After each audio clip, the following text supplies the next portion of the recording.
ముందుగా మొదటి ప్రశ్నని చూద్దామండి. సీత గారు హైదరాబాద్ నుంచి అడుగుతున్నారు ఈ ప్రశ్నని. శివాలయ దర్శనానికి పాటించాల్సిన నియమాలేమిటి తెలియజేయండి అంటూ అడుగుతున్నారు. ఏ ఆలయ దర్శనానికైనా ప్రాథమికంగా కొన్ని జాగ్రత్తలు అవసరం.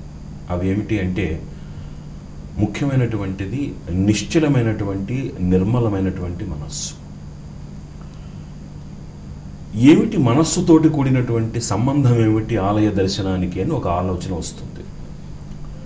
ఒక ఆలయము అంటే యంత్ర మంత్ర విశేషణాలతోటి కూడుకొని ఉన్నటువంటి ప్రాంగణం. అది అక్కడ జరిగేటువంటి మంత్రశక్తి మనలో ఒక చైతన్య శక్తిగా రూపాంతరం చెందుతుంది.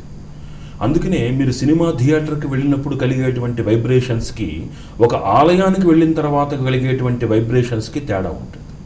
ఇక్కడ కలిగిన ప్రశాంతత ఇంకెక్కడా మీకు రాదు. ఎందుకు అంటే ఆ మంత్రశక్తి మనలో కలిగించినటువంటి చైతన్యం. అందుకని ఆలయానికి వెళ్ళడానికి, ఏ ఆలయమైనా, శివాలయమైనా మరి ఏ ఇతర ఆలయానికైనా సరే వెళ్ళడానికి కావలసినటువంటిది, మనలో 100 సమస్యలు ఉండవచ్చుగాక. ప్రతి మనిషికి సమస్యలు సహజంగా ఉంటాయి. సమస్య వచ్చినప్పుడు నకారాత్మకంగా అంటే నెగటివ్ థింకింగ్ తోటి, ఆలోచనలతోటి మనం ఆలయంలోకి అడుగు పెట్టకూడదు. ఇది మొట్టమొదటి జాగ్రత్త. ఒక డాక్టర్ దగ్గరికి వెళ్ళినప్పుడు నేను నా రోగం తగ్గించుకుందుకు వెళ్ళాలి అనుకోవాలి, కానీ నాకు ఈ రోగం ఉందన్న భయంతో వెళితే ఎప్పటికీ రోగం తగ్గదు.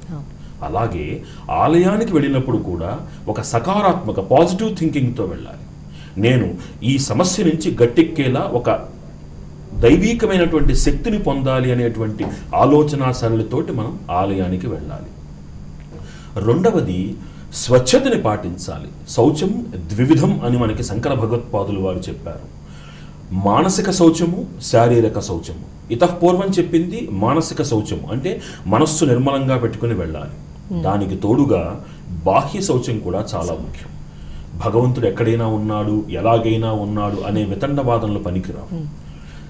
శరీరం ఎప్పుడైతే శుచిగా ఉంటుందో, శరీరంలో నుంచి వచ్చేటువంటి పరిమళాలు ఏవైతే ఉన్నాయో అవి మనస్సుకి ఆహ్లాదాన్ని కలిగిస్తాయి. ఉదాహరణకి, ఒక చెడు వాసన కలిగిన ప్రాంతంలో ఉన్న మనిషికి, సువాసన కలిగిన ప్రాంతంలో ఉన్న మనిషికి తేడా ఉంటుంది. ఈ భేదం ఎక్కడి నుంచి వస్తుంది అంటే మనస్సుకు కలిగేటువంటి నిర్మలత. ఆ నిర్మలత కోసం శౌచాన్ని పాటించి ఆలయానికి వెళ్ళాలి. ఆలోచన సరళి సానుకూలంగా ఉండాలి. మూడవది, ఒకసారి ఆలయ ప్రవేశనం చేసిన తర్వాత మనస్సు ఒక కోరిక యందు లగ్నమై భగవంతుణ్ణి ప్రార్థించాలి తప్ప అన్యమైనటువంటి ఏ పరాచికాలు ఆలయంలో ఆడరాదు. అక్కడికి వెళ్ళిన తర్వాత సహజంగా మనం మామూలు మాటలు మాట్లాడుకుంటాం, చాలా పొరపాటు. ఎందుకు అంటే మనకి నమ్మకంలో ఒక అద్భుతమైనటువంటి మాట ఉంటుంది. నమో హిరణ్య బాహవే సేనాన్యే దిశాంచపతయే నమో నమః అంటుంది. అంటే ఈశ్వరాలయంలో అక్కడ జరిగేటువంటి నమక చమకముల యందు తనదైనటువంటి హిరణ్య బాహువులతోటి దశదిక్కులను కాపాడుతున్నటువంటి ఈశ్వరుడి ప్రాంగణంలోకి అడుగు పెట్టాం మనం. అక్కడ నేను మనస్సు కానీ, నా శరీరము కానీ, నా ఆలోచన కానీ ఎంత పవిత్రంగా ఉంటే అంత త్వరగా నేను ఈశ్వర శక్తిని నాలో నిబిడీకృతం చేసుకుంటాను. అక్కడికి వెళ్ళి నేను మామూలు విషయాలు మాట్లాడాను అనుకోండి, నా కోరిక ఏం నెరవేరుతుంది? అందున శాస్త్రం ఏం చెప్పింది అంటే, అద్భుతమైనటువంటి నమక చమకాలు ఎక్కడైతే ప్రతిధ్వనిస్తూ ఉంటాయో అక్కడ గ్రహానుకూలత సిద్ధిస్తుంది. అందుకే సన్యాసం స్వీకరించిన తర్వాత కూడా యతీంద్రులు నమక చమక పారాయణలు చేయవచ్చు అని శాస్త్రం చెప్తోంది.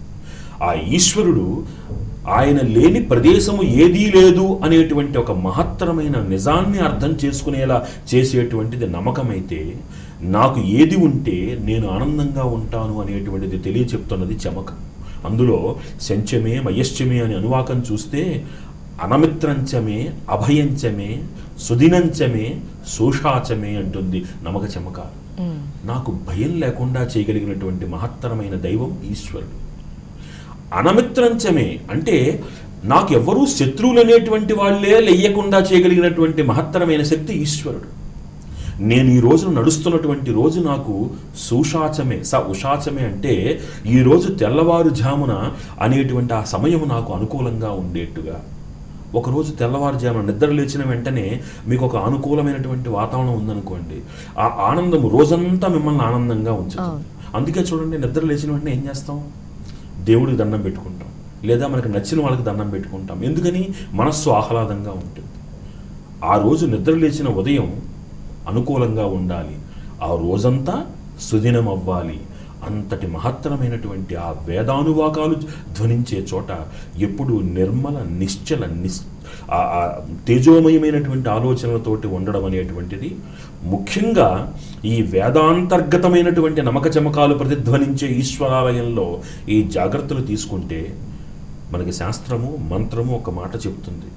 42 రోజుల పాటు ప్రతి నిత్యము 16 ప్రదక్షిణలు కనుక మనం ఈశ్వరాలయంలో చేస్తే అసాధ్యము సుసాధ్యం అవుతుంది. అంతటి మహత్తరమైన శక్తి ఎక్కడి నుంచి వస్తుంది అంటే, ఇన్ని జాగ్రత్తలు పాటించి ఈశ్వరుని కనుక ప్రదోష వేళ ఆ ఆలయంలోకి వెళ్ళి ప్రతి నిత్యము 16 ప్రదక్షిణలు దీక్షగా 42 రోజుల పాటు చేస్తే, నాకు ఇది జరగదు అనుకున్న విషయం జరిగి వారు ఆనందంగా ఉంటారు. అలాంటి ఒకటి కాదు తార్కాణాలు, అనుభవించిన వాళ్ళకి కోకొల్లారు. కాబట్టి ఈ జాగ్రత్తలతోటి శివాలయ దర్శనం చేసుకుంటే మంచి ఫలితాలు కలుగుతాయి.